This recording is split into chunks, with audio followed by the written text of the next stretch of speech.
All rise. All rise. The Honorable Chief Justice and Associate Justices of the Supreme Court of the state of North Carolina. Yes, oh yes, oh yes. The Supreme Court of North All Carolina of our citizens across the state depend upon us to uphold and protect both the spirit and the letter of the law, and to always apply the law fairly and impartially to every litigant who comes before this court. God save the state and this honorable court. Hello and welcome to All Things Judicial, a podcast of the North Carolina Judicial Branch. I'm Chris Mears with the Judicial Branch Communications Office.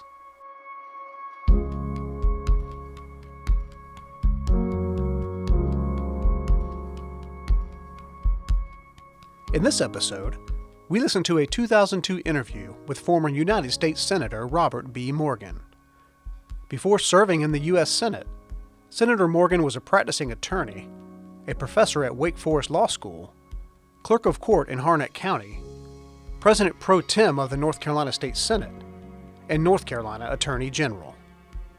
In the interview, Senator Morgan offers us a glimpse into his remarkable life, from his humble beginnings on a Harnett County farm, growing up without electric lights or running water, to serving in one of the highest public offices in the country. This interview was recorded as part of the Chief Justice's Commission on Professionalism's historical video series. Senator Morgan was the recipient of the Chief Justice's Professionalism Award in 2002. The interview was conducted by North Carolina Court of Appeals Chief Judge Sid Eagles. Judge Eagles speaks first in the interview.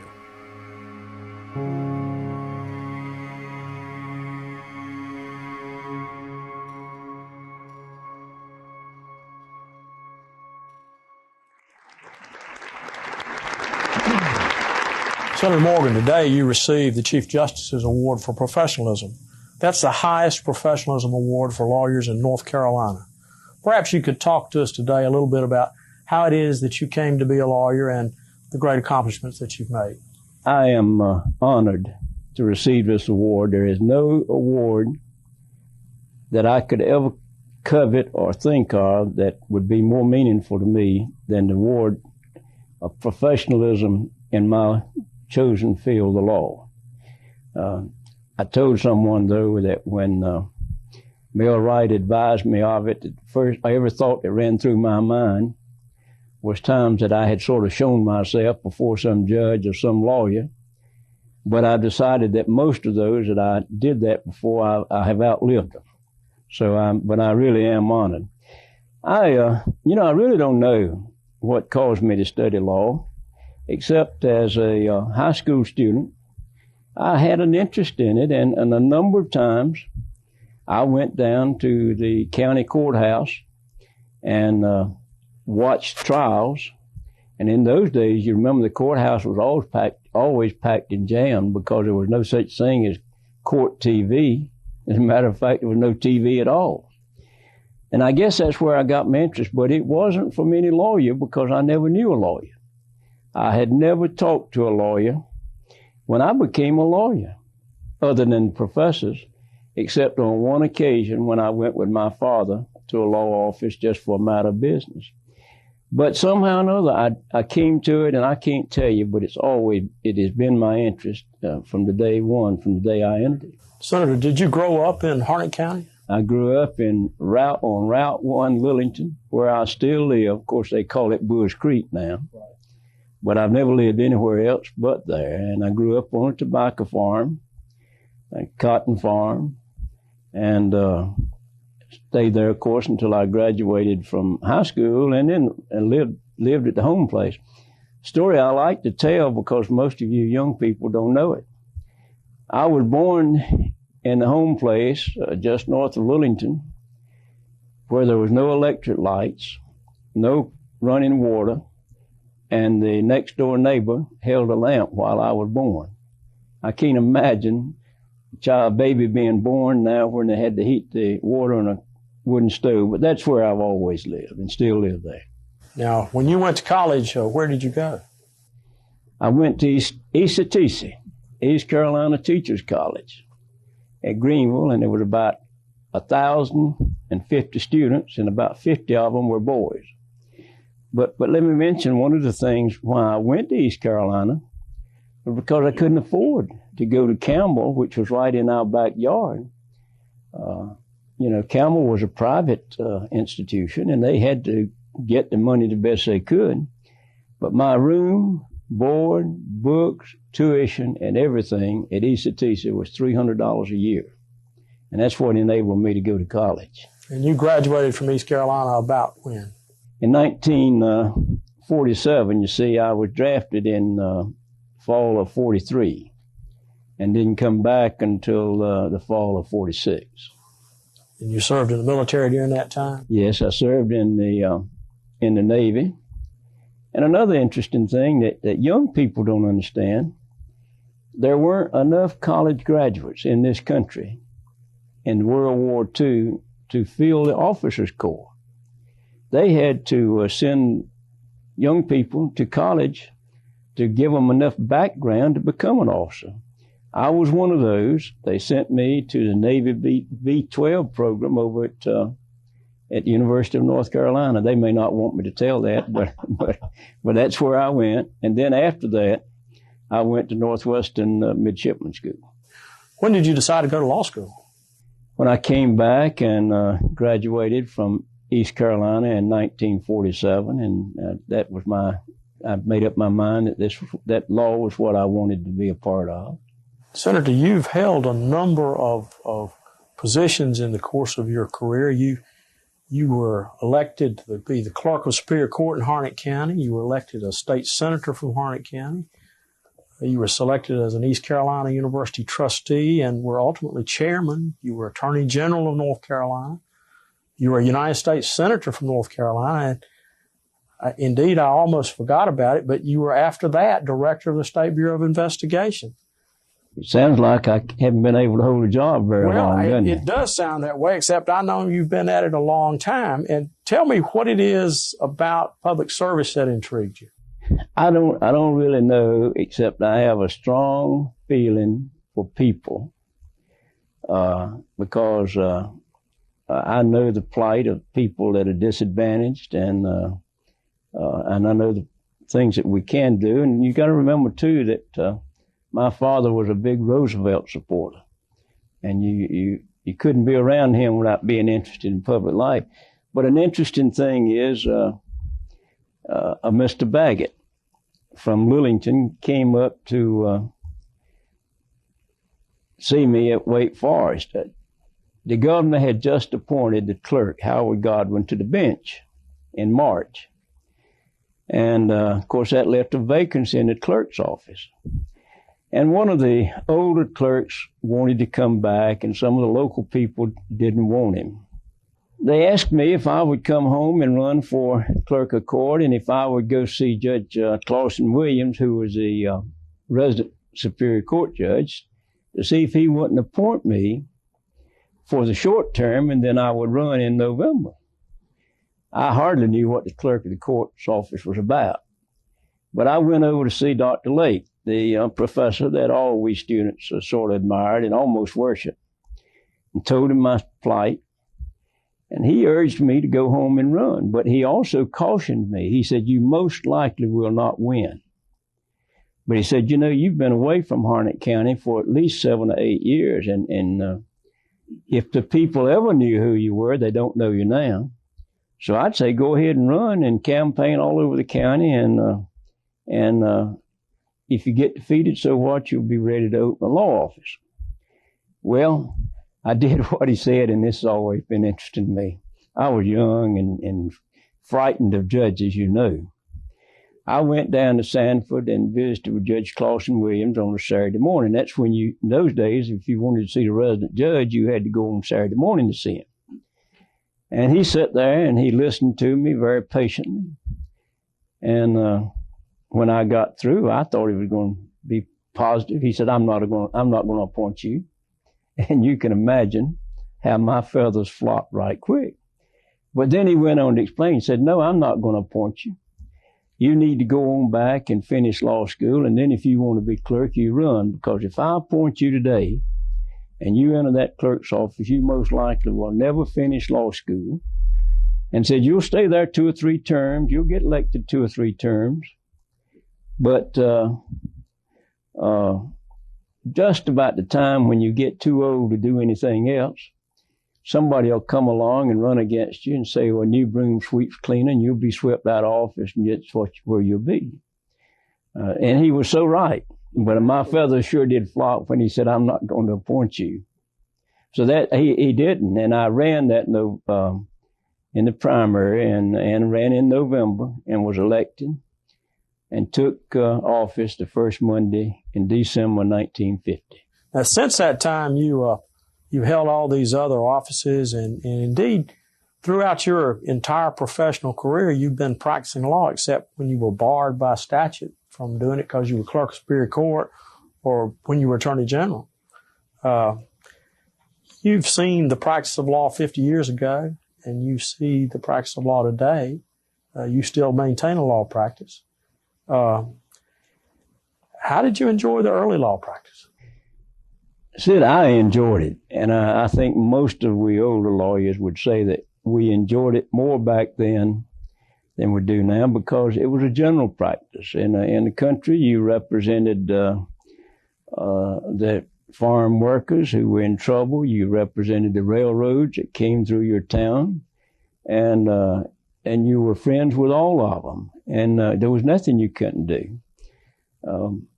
Fred McCall walked into my office one day and said he had invented the basketball retrainer and wanted me to patent it.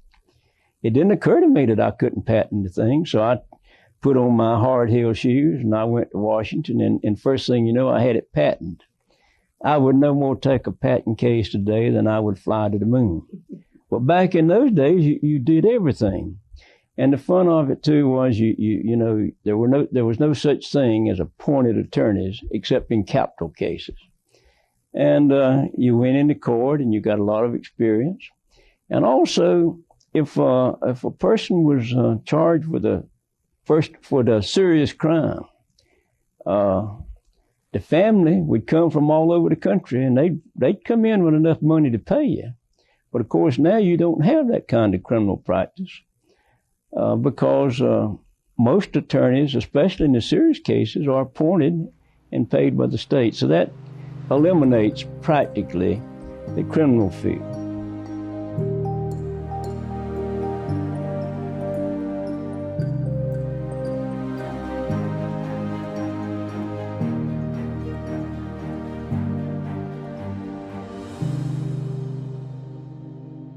Now, as Attorney General, you did a number of things, but you created the Consumer Protection Division. You created the Special Prosecutions Division, where I was privileged to serve.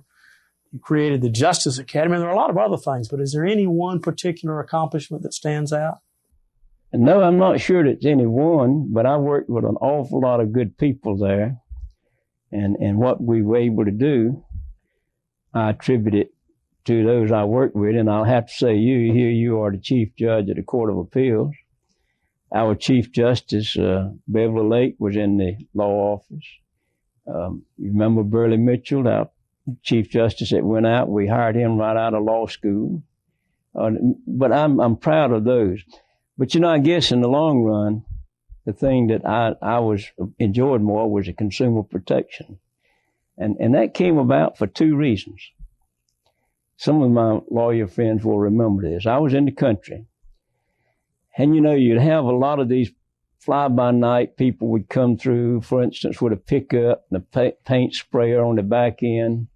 And they'd go and say to the farmer that your tin roof is rusting and we want to spray it with silver aluminum paint. And they would. And they hit every farmer in the area. And by the time they had absconded, and the first rain came, it'd all wash off. And you couldn't find them. But it was always those kind of scams going on. And it was just impossible for a country lawyer to do anything about it. And about that time, I was running for Attorney General, or I had before, about that time. And one of the U.S. senators named Warren Magnuson from the state of Washington wrote a book called The Dark Side of the Marketplace. And that really gave me the inspiration to get involved in it. And then all of you, including our friend Gene Benoit, who had been with the Federal Trade Commission and gave us some idea. I think that was probably the thing I was as proud of as anything we did.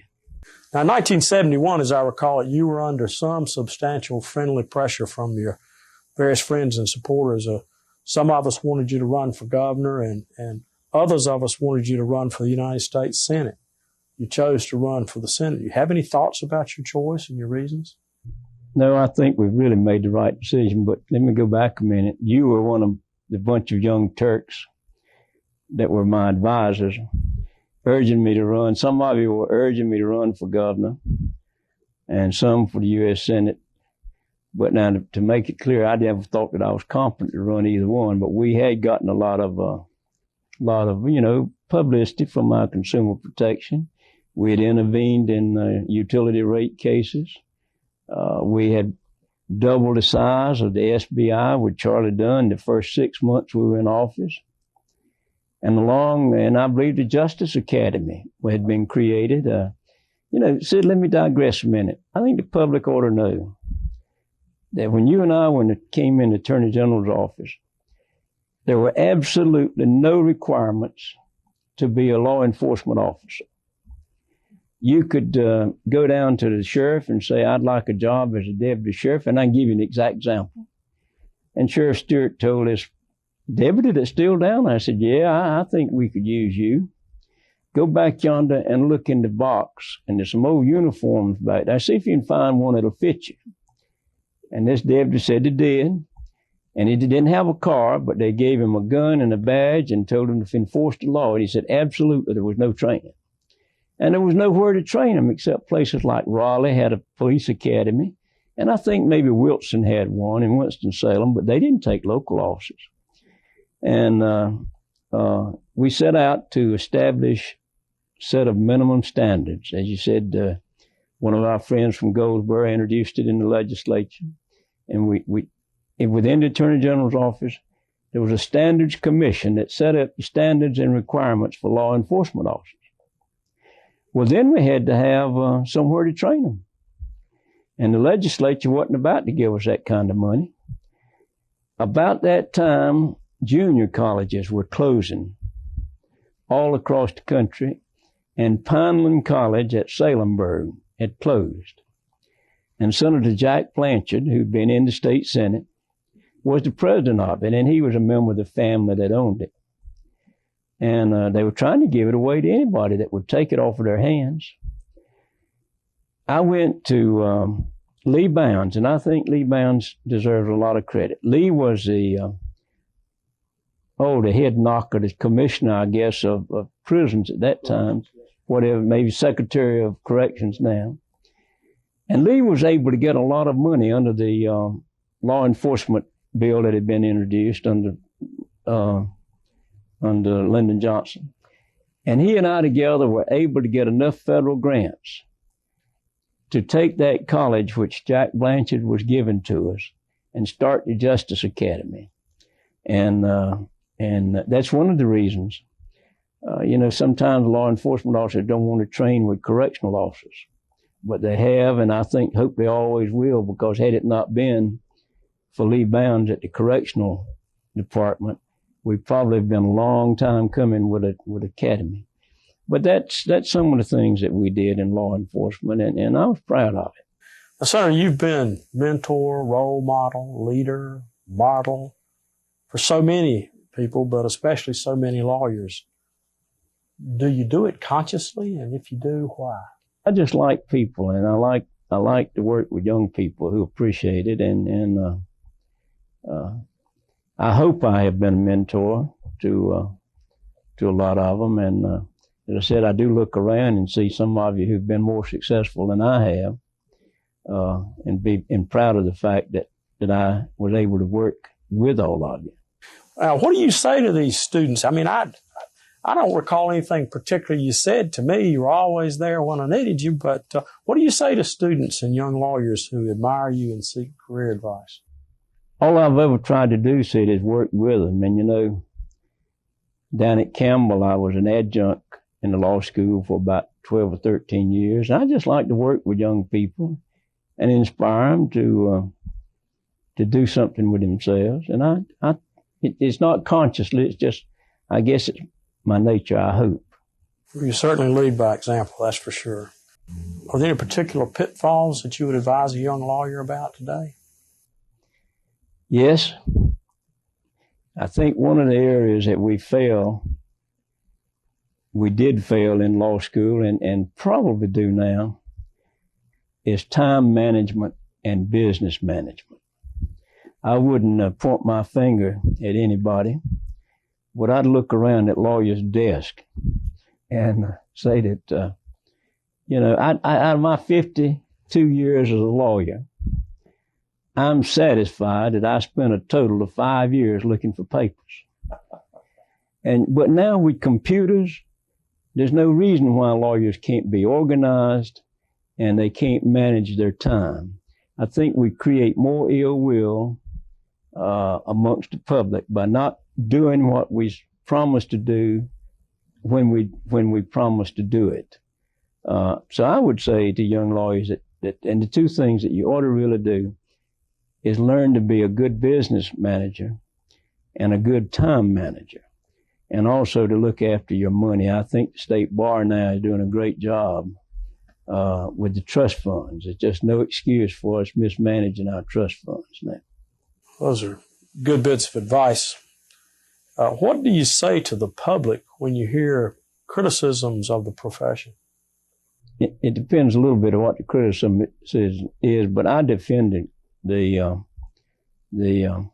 lawyers. You know, the people talk about dishonesty in lawyers, and they used to talk about dishonesty in the members of the Congress. And I would say this about both of them. I used to say it about the Congress, 535 members. And I say apply the same logic to lawyers. If you took the same number of people from any walk or profession of life, including my Baptist preachers, and subject their lives to the close scrutiny that we lawyers are subjected to, or that your congressmen are subjected to, they would be proud of the profession of the law, and they'd be proud of their politicians in Washington. But you know, you got to remember, we live in a fishbowl. Everything we do is open to the public, and the same thing is true with the congressman. So I would say, you know, you've got to conduct yourself, and remember that, and conduct yourself so that we won't be any more vulnerable than we can help. You've practiced law for over 50 years. What would you say has changed most dramatically in the 50 years you've practiced law? I guess I would have to say the professionalism of the lawyers. Lawyers are far better qualified than they were when I started. I'll tell you one of my favorite stories. Congressman Hannibal Godwin from Harnett County, about the only public official we ever had till some of us came along.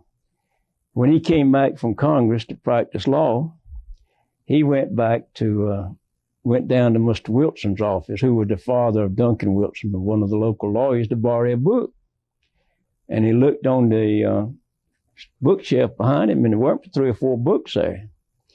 And the congressman said, "Mr. Wilson, is that all the library you've got?" He said, "Yeah, hell, I practice law. I don't read law." And that was about the way that most of us did. I mean, a lot of lawyers did back in those days. But it's professionalism now. If you don't have a good research library or capabilities to use these research computers, you're going to be left out sooner or later.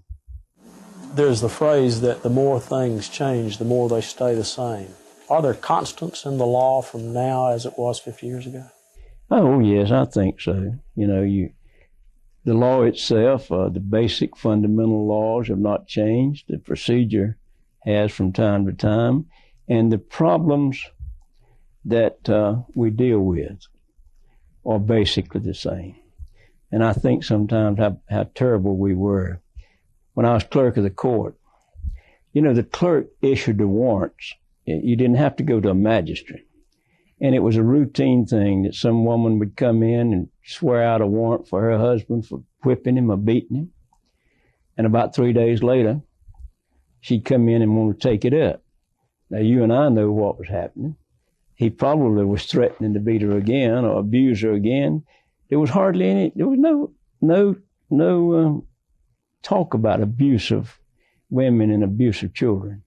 And the truth is, I never heard of any abusive children. Maybe one time or two, but now when we look around and see what's going on, it makes us sorry and sad that we didn't know more about it in the years past. Senator, you led a distinguished career so far and have done many wonderful things. You've made some tough decisions and career choices. Are there things in your professional life that you might have done differently or wish you had done differently? Well, I'm sure there are. As I said earlier, I would have been better organized, and I would have been better able to. I would have done more research and so forth. But in the professional life, under the time and the circumstances, I think we did pretty well. In closing, Senator, I want to ask you there's going to be some young lawyers and law students who will probably see this tape, and they'll be looking to you for some tidbits of wisdom. Do you have any capsule of advice for young lawyers and law students starting out? Well, yes, I do. I think the first thing they ought to remember, and most of them will, is they can't cut corners. If they keep their ethics and professional conduct in line, most other things will fall in line. But you have clients that will insist that you do things that you know that you shouldn't do or you ought not to do, and you have to be careful that you don't allow that to happen, because, you know, there are other clients out there. If they can't agree, take your advice, and there are other clients available. It's a profession, I think, where there are a lot of pressures and temptations to cut corners and to, but fundamentally, most lawyers are highly ethical and honest, and they're not going to do it, but you just have to be careful to do that. And one final thing, I think you must keep your finances in order. Too many young lawyers, want to put on they want to have the appearance of success, and that's not restricted to lawyers, that's to businessmen and anything else. They want to get out, and they need to buy them a BMW to begin with. I hope you don't have a BMW. But and there's some merit to it. But they get in debt over their head over the heels, but if they'll keep their finances in order, and look after their practice, they'll be successful.